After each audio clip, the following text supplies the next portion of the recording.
আসসালামু আলাইকুম। দেখুন, সারা পৃথিবীতে এখন একটা চাঁদাবাজ রাষ্ট্রের পরিচিতি পাচ্ছে হচ্ছে আমেরিকা। শুনলে খারাপ লাগতে পারে, কিন্তু বাস্তবতাটা এরকমই যে ভাই একটা রাষ্ট্র গোটালটায় চাঁদাবাজ দিতে পারে। হ্যাঁ, আমেরিকা ওই অবস্থায় গেছে। দেখেন, ট্রাম্প যেই কাজটা করতেছে, যদি যে কেউ ঠান্ডা মাথায় চিন্তা করে, বিভিন্ন টেক যে বিলিয়নিয়ার আছে তাদেরকে ডাকতেছে, কত টাকা তুমি ইনভেস্ট করবা বলো, ভালো, কারণ তাদের দেশে যদি ইনভেস্টমেন্ট হয় কর্মসংস্থান হবে। এবং আরেকটা কাজ করতেছে, বিভিন্ন দেশের একেবারে রাষ্ট্রের যারা প্রধান তাদেরকে থেকে শুরু করে মনে করো যাক যে বুকিং করে মেরে সেই জায়গায় অন্য যে গ্রুপ আসে তাদের সাথে ডিলিংস করে যে আমাদের সাথে অস্ত্রের একটা আন্ডারগ্রাউন্ড ডিলিংস করো, এটা ব্যাপার মানে ডিলিংস। তা ডিলিংসটা প্রধানত আমেরিকার ডিলিংস অস্ত্র নিয়ে, কারণ ওর মূল ব্যবসাটাই অস্ত্রকেন্দ্রিক। আর রাশিয়া এবং চায়না যে রয়েছে, তার মধ্যে আমি যদি চায়নার কথা বলি, চায়নার মূল হিসাবটা সে কত বেশি সারা পৃথিবীতে জিনিসপত্র বেচতে পারে। এবং এই ক্ষেত্রে সে অস্ত্র বেচার দিকে খুব একটা মনোযোগী না, বরং তার উদ্দেশ্য যে মানুষের জীবনে লাগে যে জিনিসগুলো, ব্যবহারিক যে জিনিসগুলো, এগুলো কত বেশি পরিমাণে সে উৎপাদন করতে পারে এবং কত বেশি পরিমাণে সে সারা পৃথিবীতে বেচতে পারে। তা চায়না যেটা করছে সেটা যে তার সারা দেশটা বলা যেতে পারে একটা বড় রকমের যে এটা কি বলবো যে মানে উৎপাদনের যে একটা হাব বানায় ফেলছে। তার মানে দুনিয়া যা কিছু উৎপাদন হয় তার সবচেয়ে বেশি পরিমাণ জিনিস সে উৎপাদন করে, এবং এইটা যাতে সব জায়গায় সে পৌঁছাইতে পারে, এই জন্য একটা বড় পরিকল্পনাও নিয়েছে। সেটা হলো যে ওইটাকে বলা ওই যে আছে না যে ওই যে সিল্ক অ্যান্ড রোডের সাথে যে আরে কি বলতেছে, মাথায় কাজ করে কম নাকি। তার মানে ওই যে এক কথায় গোটাল যে রোডটা দেখছো মাথা আসলেই, তাহলে ওই একটা রাস্তায় যদি সে সব মালামাল পরিবহন করতে পারে, তাহলে দেখা যাবে যে যে জিনিসটা হবে সেটা হলো যে আল্লাহর রহমতে সবচেয়ে বেশি পরিমাণ যে জিনিস সে সব জায়গায় পৌঁছাইতে পারবে। আর আমেরিকার যে পলিসিটা সেটা হলো যে কত বেশি পরিমাণ যুদ্ধ লাগানো যায় সারা দুনিয়া, আমরা কত বেশি যুদ্ধ লাগাইলে কি হবে, যে সিকিউরিটির কথা বলে সে তার মূল যে অস্ত্র সেটা বেচতে পারবে বেশি। যত বেশি বেচতে পারবে তত বেশি লাভ হবে, এবং তত বেশি যে যেটা লাভটা হবে সেটা হলো যে আমাদের ওইটাকে আমি যেটা বলি যে আমেরিকার যদি আমি সামরিক ব্যয়টা দেখি, তাহলে অবাক হয়ে যাব যে প্রায় 800 থেকে 900 বিলিয়ন ডলার সে সামরিক খাতে ব্যয় করতেছে। সম্ভবত এরপরে 3-4টা দেশেরও সামরিক ব্যয় যোগ করলে আমেরিকা সমান হবে না। তার মানে আমেরিকার এই যে প্রতিরক্ষা সিস্টেম আছে, প্রতিরক্ষা যে ডিপার্টমেন্টটা ছিল সেটার নামও কিন্তু ওরা চেঞ্জ করে ফেলছে, ডিপার্টমেন্ট। চিন্তা করেন, তার মানে ওদের নামের মধ্যে ওরা সারা দুনিয়া যুদ্ধ লাগাইতে চায়। যত বেশি যুদ্ধ হবে তত বেশি যে অস্ত্র বিক্রি হবে, অস্ত্র যত বেশি বিক্রি হবে তত আমেরিকার যে ইকোনমির অবস্থাটা ভালো হবে। আর চায়নার হিসাবটা ঠিক এর উল্টা, ও দুনিয়ায় মোটামুটি স্থিতিশীল অবস্থা থাক, যুদ্ধ টুদ্ধ কম হোক, এবং ওইটাকে যেটা বলে যে যে সারা পৃথিবীতে যত বেশি পরিমাণ সে জিনিস বেচতে পারবে তত যে তার ইকোনমি আস্তে আস্তে উন্নতি দিয়ে যাবে। তার মানে এখানে দুইটা জিনিসের কম্পিটিশন আছে। একটা সিকিউরিটির উপর ভিত্তি করে জিনিস বেচা, যেটা ঠিকই বলছে, পানি খাওয়ার মাথা আসলে কমই কাজ করছে, আবার একটু পানি খেতে হবে যা দেখতেছি। Very nice. এটা আমার স্টুডেন্ট নাকি রেগুলার, সে অথবা জানার কথা। আসলেই জ্বর তো, পানি না খেলে আসলে কাজ হবে না। হ্যাঁ, যে জায়গায় আমি ছিলাম সেটা হলো যে তাহলে চায়না এবং আমেরিকার পলিসিটা কিন্তু দুইটা ভিন্ন পলিসি। একটা যুদ্ধ করে ইকোনমি শক্তিশালী করা, আর একটা যেটা হয়েছে সেটা হলো যে ওইটাকে যেটা বলে যে যত বেশি পরিমাণ জিনিস বেচতে পারবে এটার মাধ্যমে ধনী হবে। তা চায়না কিন্তু যে সরাসরি আগামী 10-15 বছরে নর্মালি কোনো যুদ্ধে জড়াবে না। কেন? কারণ যে তার টার্গেট অর্থনৈতিকভাবে এতটা স্ট্রং হওয়া যাতে করে এর পরে সে সবগুলো জিনিস অর্থনৈতিকভাবে কন্ট্রোল করতে পারে। আর আমেরিকা যে যে জায়গায় যুদ্ধ করতেছে তারও উদ্দেশ্য অর্থনৈতিকভাবে শক্তিশালী হওয়া, কিন্তু তার আবার স্ট্র্যাটেজিটা অর্থনীতি শক্তিশালী হবে যুদ্ধ বেশি করতে পারলে। বুঝাইতে পারছেন? তা পৃথিবীর সামনে আসলে কোন দিকে যাবে? পৃথিবী যে জিনিসটা করতে যাবে সেটা যে যুদ্ধ ছাড়া উন্নতি কোন দিকে যায়। যুদ্ধ ছাড়া যে উন্নতির ব্যাপারটা, এইটা মূলত হচ্ছে যে চায়নার সাথে আমাদের হচ্ছে যে ম্যাচিং হয়, যে চায়না যুদ্ধ না করে যে হচ্ছে যে সারা দুনিয়ায় জিনিসপত্র উৎপাদন করবে, বেশি পরিমাণ বিক্রি করবে, এবং এইটার মাধ্যমে তারও উন্নতি হবে, সারা পৃথিবীরও উন্নতি হবে। আর আমেরিকার তো বোঝা গেছে যে তাদের মেইন বিজনেস হচ্ছে, তার সাথে আরেকটা আছে, সেটা হচ্ছে যে টেকনোলজি। দেখেন, যে কোনো বড় আক্রমণে দেখবেন এখন আমেরিকা নিজে বলবে যে এখানে আমরা এইরকম এআই কাজে লাগাইছি, আর্টিফিশিয়াল ইন্টেলিজেন্স। লাভটা কি? সবাই তখন ওই এআই প্রতিষ্ঠানগুলো বড় পরিমাণ হচ্ছে ইনভেস্টমেন্ট করবে। যত বেশি ইনভেস্ট হবে তত হচ্ছে টাকাগুলো কোম্পানির কাছে চলে আসতেছে, তাদের ভ্যালুয়েশন বাড়তেছে, এবং এই অনুযায়ী তাদের যে দেখেন আমাদের এত বড় হচ্ছে যে হচ্ছে কোম্পানি আছে, এত দাম তার, অটোমেটেড তখন তাদের হচ্ছে যে ওই ইকোনমির হচ্ছে যে একটা বলা যেতে পারে যে সফট পাওয়ারের দিক থেকে তারা অনেক পাওয়ারফুল হয়ে যাবে। তো এই ব্যাপারগুলো আছে। দেখেন, ওই দুইটা জিনিস একটু খেয়াল করবেন। একটা হচ্ছে জিডিপি আছে না, এটা তো সবাই জানেন যে হচ্ছে একটা দেশে সামগ্রিকভাবে প্রতি বছরে হচ্ছে কি পরিমাণ সেবা হচ্ছে এবং হচ্ছে জিনিস হচ্ছে উৎপাদন হয়েছে। এইটা যেমন ধরা যাক যে আমাদের দেশে যতগুলো সার্ভিস আছে কিরকম, যেমন ধরা যাক ডক্টর, লয়ার, তারপরে ইঞ্জিনিয়ার, যে যে সার্ভিস দেয়, এবং তার সাথে ওইটাকে যেটা আমরা বলি যে পরিমাণ জিনিস উৎপাদন হয়, ধরা যাক গার্মেন্টস, তারপরে হচ্ছে যে ওই কৃষকেরা যা উৎপাদন করে, এক কথা যা কিছু, এই টোটালটাকে বলে জিডিপি না? তা জিডিপি যদি আমি ডলারে হিসাব করি তাহলে দেখা যাবে যে সম্ভবত আমেরিকার জিডিপি প্রায় 28 ট্রিলিয়ন ডলার, মানে 1 ট্রিলিয়নে 1 লক্ষ কোটি ডলার, এরকম 28 ট্রিলিয়ন ডলার হচ্ছে আমেরিকার জিডিপি। আর চায়নার সম্ভবত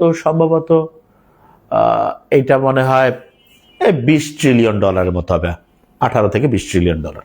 তো অনেকে মনে করবে যে তাহলে চায়নার তো জিডিপি এখন আমেরিকার চেয়ে কম। এখানে একটা জিনিস আছে, সেটা হলো জিডিপির চাইতে যেটা বেশি জরুরি সেটা হলো পিপিপি। এটা কি? এটা হচ্ছে পারচেজিং পাওয়ার প্যারিটি বলে। তার মানে এটা কি? তার মানে হচ্ছে ধরা যাক যে একটা দেশের মানে ক্রয় ক্ষমতাটা আসলে কত, এইটা হিসাব করার যে সিস্টেম সেটাকে বলে পিপিপি। পারচেজ করা মানে ক্রয়, পাওয়ার ক্যাপাসিটি, আর কি বলে পাওয়ার প্যারিটি, ক্যাপাসিটি বলছি। যেমন ধরা যাক এক্সাম্পল দিই তাহলে বুঝতে পারবো। পিপিপির ব্যাপারটা হচ্ছে এরকম, যেমন ধরা যাক যে বাংলাদেশে আপনি দুপুরে একবেলা খাইতে গেলেন 300 টাকা লাগলো।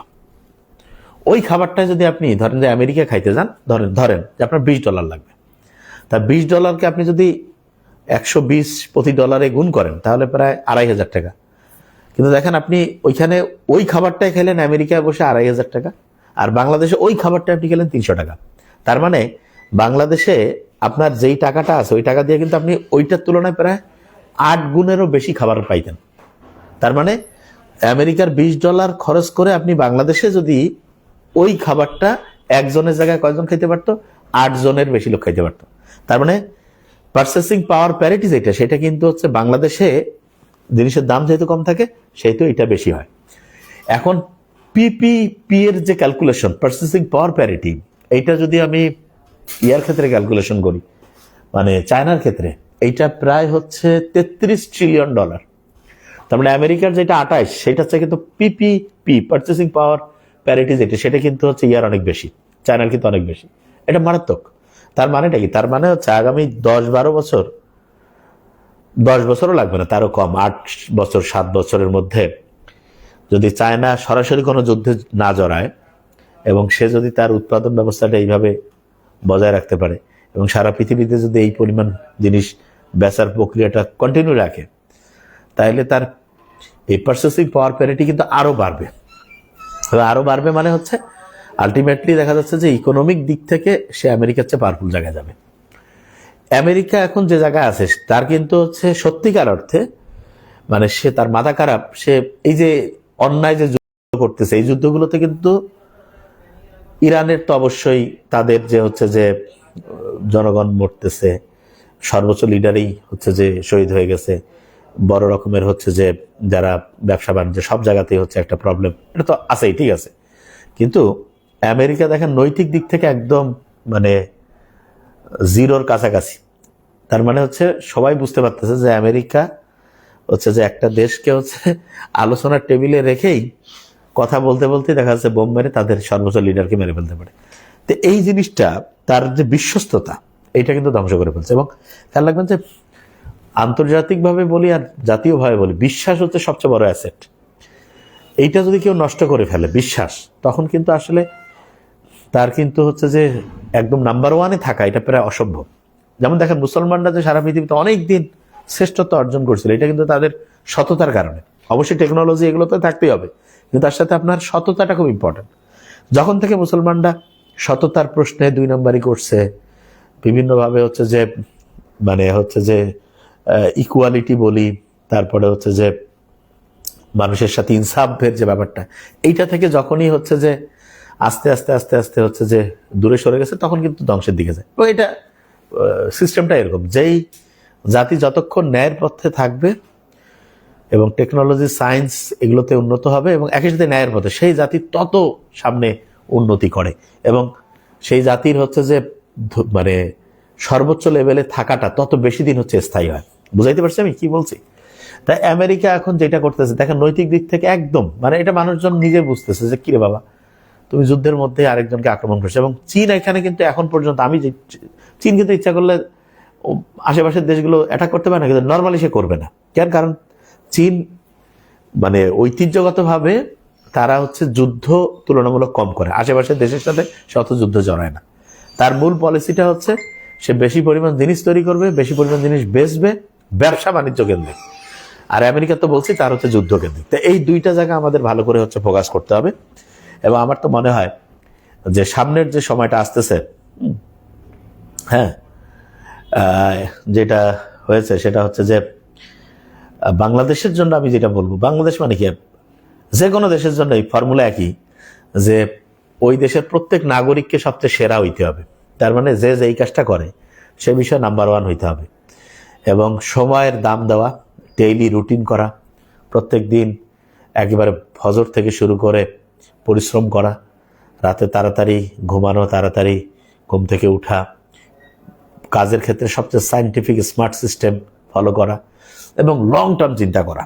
হ্যাঁ, এই যে 3 বছর 5 বছরের চিন্তা না, আজ থেকে 10 বছর 20 বছর 30 বছর পরে আমরা কিভাবে উন্নতির দিকে যাব, এই জিনিসটা হচ্ছে মাথায় নিতে হবে। আচ্ছা, এখানে একটা কথা বলি, অনেকে এক জায়গায় দেখেন, অনেকের এক জায়গায় একটা আছে যে শিয়া সুন্নি। দেখেন, আমরা এখানে ইরানের পক্ষে বলছি এই কারণে, কারণ তারা হচ্ছে মজলুম।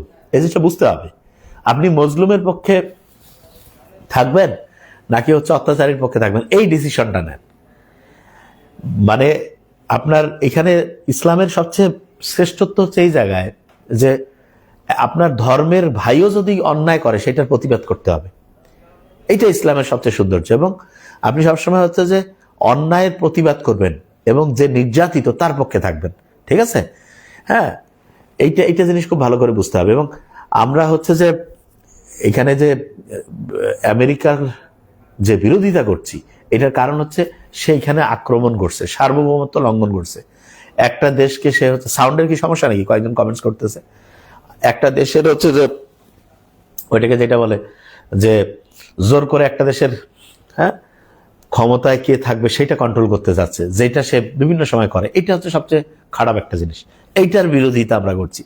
এখানে শিয়া সুন্নি এই চিন্তাগুলো বাদ দিয়ে আপনি অত্যাচারীর পক্ষে থাকবেন নাকি মজলুমের পক্ষে থাকবেন, এই ডিসিশন নেওয়ার সময় হয়েছে।